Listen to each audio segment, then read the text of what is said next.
పాత రోజుల్లో గజ దొంగలు అనే పేరు వినే ఉంటాం. వీళ్ళు దొంగతనం తప్ప మరేమీ చేయరు. పైగా దొంగతనమే శ్వాసగా జీవిస్తారు. వీళ్ళకు అన్నం తినడం ఎలాగో దొంగతనం చేయడం అలాగా. తాజాగా విజయనగరం పోలీసులు ఇలాంటి దొంగల్ని అరెస్ట్ చేశారు.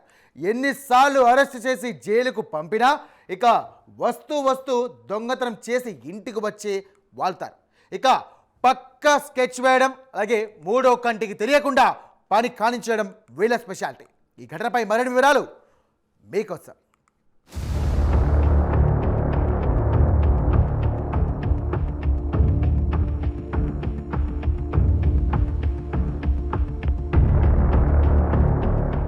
విజయనగరం జిల్లా బొద్దాం గ్రామంలో గజదొంగలు హల్చల్ చేశారు. పట్టపగలే 80 లక్షల విలువైన ఆభరణాలను దొంగిలించారు. మూడో కంటికి తెలియకుండా మాయం చేశారు. పట్టపగలు జరిగిన భారీ దొంగతనం కేసును పోలీసులు సీరియస్గా తీసుకున్నారు. రోజుల వ్యవధిలోనే ఛేదించారు. ఆభరణాలు దొంగిలించిన 2 నిందితులను అరెస్ట్ చేశారు. వారి వద్ద నుంచి మొత్తం చోరీ సొత్తును స్వాధీనం చేసుకున్నారు. నిందితులను రిమాండ్కు తరలించారు.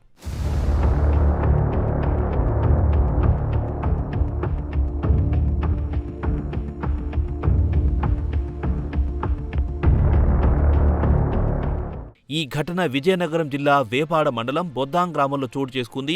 గ్రామానికి చెందిన జానపురెడ్డి వెంకటరమణ ఈ నెల 1వ తేదీ ఉదయం 7 గంటలకు ఇంటికి తాళం వేసి తన భార్యతో కలిసి పొలం పనులకు వెళ్లాడు. మధ్యాహ్నం 12 గంటల సమయంలో తిరిగి ఇంటికి చేరుకున్నప్పుడు తలుపులు తెరిచి ఉండడం గమనించి అనుమానం వ్యక్తం చేశారు. లోపలికి వెళ్లి చూడగా బీరువాలో భద్రపరిచిన 38.5 తులాల బంగారు ఆభరణాలు, 30 తులాల వెండి ఆభరణాలు కనిపించలేదు.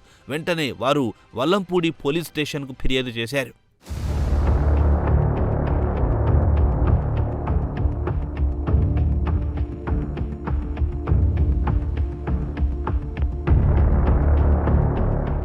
కేసు నమోదు చేసిన పోలీసులు దర్యాప్తు వేగవంతం చేశారు. S. Kota rural CI L Appalanaidu ఆధ్వర్యంలో ప్రత్యేక బృందాలను ఏర్పాటు చేశారు.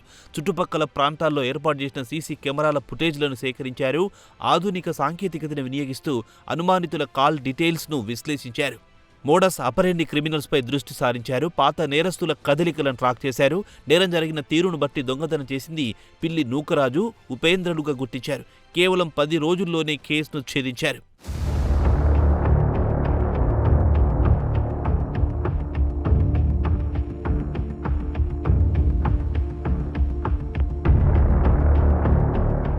దర్యాప్తులో భాగంగా పిల్లి నూకరాజు, అతని సహచరుడు పేచేటి ఉపేంద్రలను అదుపులో తీసుకున్నారు. వారిని విచారించగా అసలు విషయం బయటపడింది. వారి వద్ద నుంచి చోరీకి గురైన మొత్తం 38.5 తులాల బంగారం, 30 తులాల వెండి ఆభరణాలు, 3 సెల్ ఫోన్లు, ఒక బైక్ను పోలీసులు స్వాధీనం చేసుకున్నారు. చోరీ సొత్తు ప్రస్తుత మార్కెట్ విలువ సుమారు 80 లక్షల వరకు ఉంటుందని అధికారులు అంచనా వేశారు. జానపురెడ్డి వెంకటరమణ అనే ఒక ఇంట్లో ఈ బొడ్డాం అనే విలేజ్లో ఆయన ఫ్యామిలీతో పొలం పనులకు వెళ్తే పట్టపగలు దొంగతనం జరిగింది. మనకి క్లూస్ అన్నీ కూడా మనం తీయడం వల్ల మనకు చివరిగా పిల్లి నూకరాజ్ అనే వ్యక్తి, అలాగే అతనికి అసోసియేట్ అయినటువంటి పెచ్చెట్టి ఉపేంద్ర అనే 2 దొంగలు దీన్ని చేసినట్టు మనకు రూఢి అయింది. వీళ్ళు బాగా క్రిమినల్ రికార్డు ఉన్నటువంటి వ్యక్తులు. ఈ పిల్లి నూకరాజు దాదాపు ఇప్పటి వరకు 23 కేసుల్లో దొంగతనం కేసుల్లో ఇన్వాల్వ్ అయి ఉన్నాడు.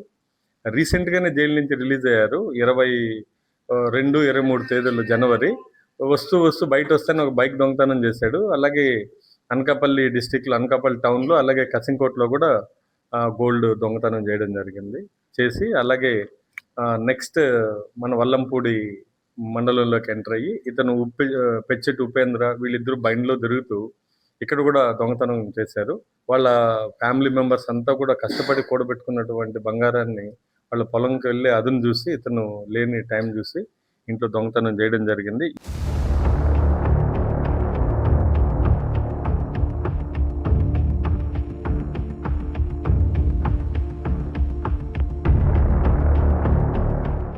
నిందితుడు నూకరాజుపై ఇప్పటికే 23 చోరీ కేసులున్నట్లు పోలీసులు వెల్లడించారు. ఉపేంద్రపై 5 కాంట్రాక్ట్ కిల్లింగ్ కేసులున్నట్టు తెలిపారు. ఇద్దరు ఇటీవలే జైలు నుంచి విడుదలై బయటకొచ్చినట్లు తెలిపారు. బయటకొచ్చిన కొద్ది రోజుల్లోనే మళ్లీ నేరాలకు పాల్పడడం తీవ్ర ఆందోళన గురిచేస్తోంది. గ్రామీణ ప్రాంతాలను లక్ష్యంగా చేసుకుని ఇంట్లో ఎవరూ లేని సమయాన్ని గమనించి చోరీలకు పాల్పడుతున్నట్లు పోలీసులు తెలిపారు.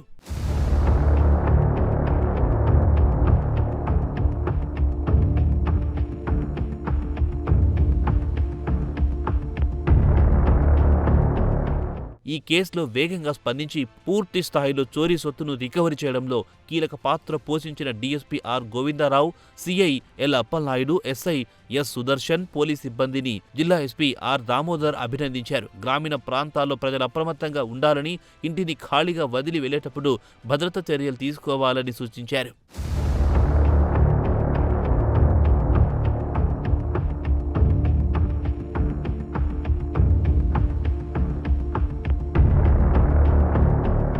పట్టపగలు జరిగిన ఈ భారీ చోరీ కేసును కేవలం 10 రోజులని ఛేదించడం పోలీసుల సమర్థతకు నిదర్శనంగా నిలిచింది. నేరస్తులు ఎంత చాకచక్యంగా వ్యవహరించినా సాంకేతిక ఆధారాలు మరియు సమన్వయంతో పోలీసులు వారిని కట్టడి చేయగలరని ఈ ఘటన మరోసారి స్పష్టం చేసింది. గ్రామీణ ప్రాంతాల్లో భద్రతపై చర్చకు దారితీసిన ఈ సంఘటన స్థానిక ప్రజల్లో అప్రమత్తతను పెంచింది.